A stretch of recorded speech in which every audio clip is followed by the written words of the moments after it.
Nós somos seres autorrealizados e agora a gente faz o que com isso? Né? Fiz um esforço enorme, consegui captar todas essas coisas, faço o Vichara há 30 anos e aí eu me autorrealizo. O que eu faço com isso? Vocês já pensaram? A gente recebe uma condecoração dos Himalaias, escrito autorrealizado. Aí a gente não paga mais supermercado, não entra em fila de banco, mesmo tendo menos de 65 anos, e acontece uma porção de coisa. Vocês já refletiram para que a gente se autorrealiza? E o Ramana diz assim, a maior contribuição que você pode dar à humanidade é a sua autorrealização.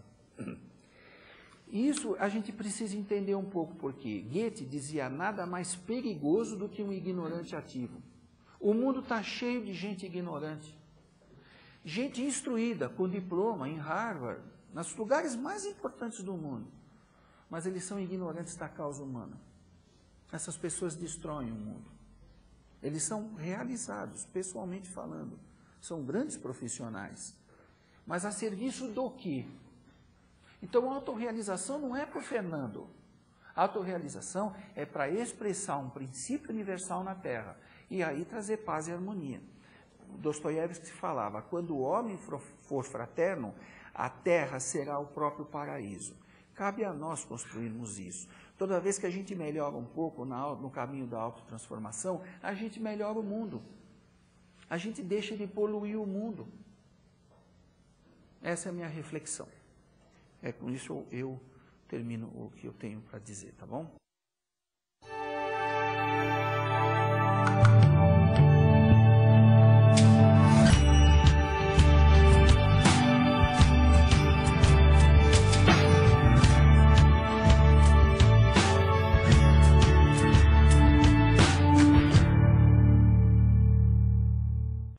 Bom, primeiro, essa ansiedade ela surge pelo próprio movimento do ego. Você querer chegar ao fim da meta por um aspecto pessoal.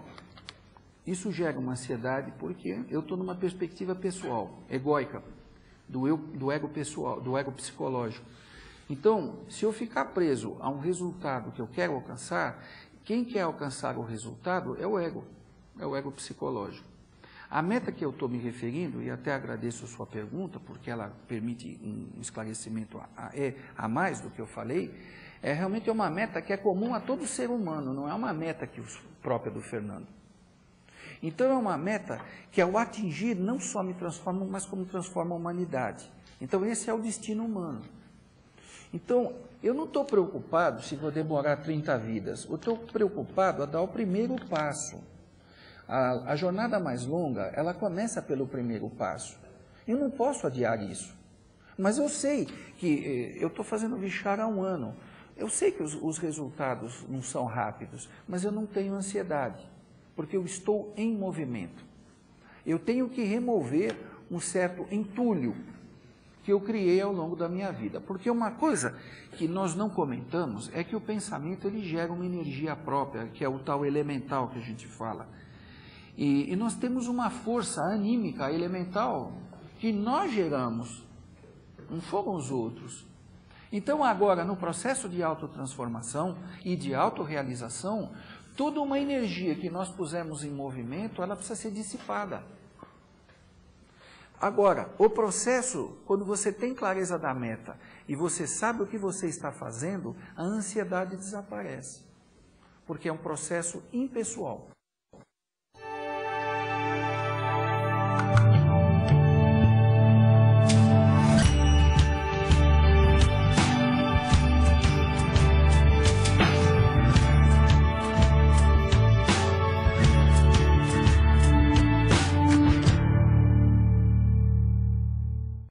Olha, tem um livro chamado A Luz no Caminho, ou como também é considerado no meio esotérico, o Caminho Iluminado.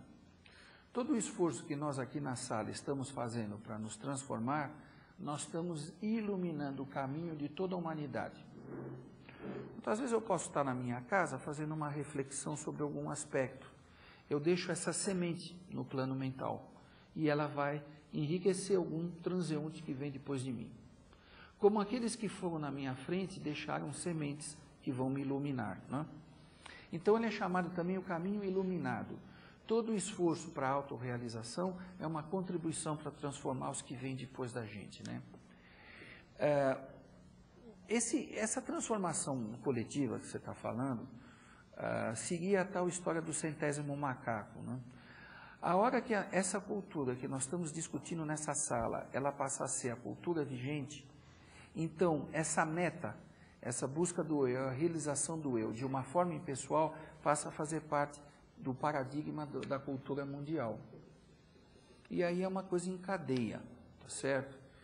Por exemplo, o dinheiro do mundo é suficiente para acabar com a pobreza do mundo 10, 15, 20, 30 vezes. Por que existem pobres? Sem dúvida, porque as pessoas não se debruçam na causa humana. É interessante para algumas pessoas manterem a pobreza. O Paulo Roberto, aquele irmão nosso que transitou na política, ele fala uma coisa interessante. Ele fala que para o capitalismo, a solução do crescimento do capitalismo se faz através das guerras. E o socialismo através das medidas sociais e da transformação dos meios de produção. Como o socialismo ele ainda não conseguiu se estabelecer, as guerras continuam acontecendo. O mundo está ficando capitalista, ele chega num ponto que é preciso haver guerras. Essas são as visões materiais. O carro-chefe é a economia. O dia que o carro-chefe for a ecologia e os direitos humanos e o respeito humano, e deveres, né? Porque aqui, no mundo inteiro, ninguém quer saber de deveres humanos, todo mundo quer saber de direitos humanos, né?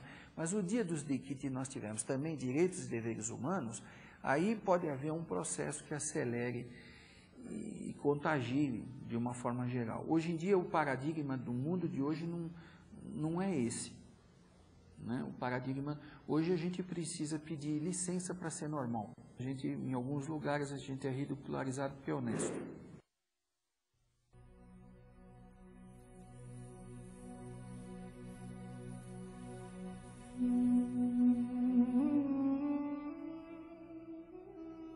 Existirá algum ponto de encontro entre os ensinamentos de diferentes religiões?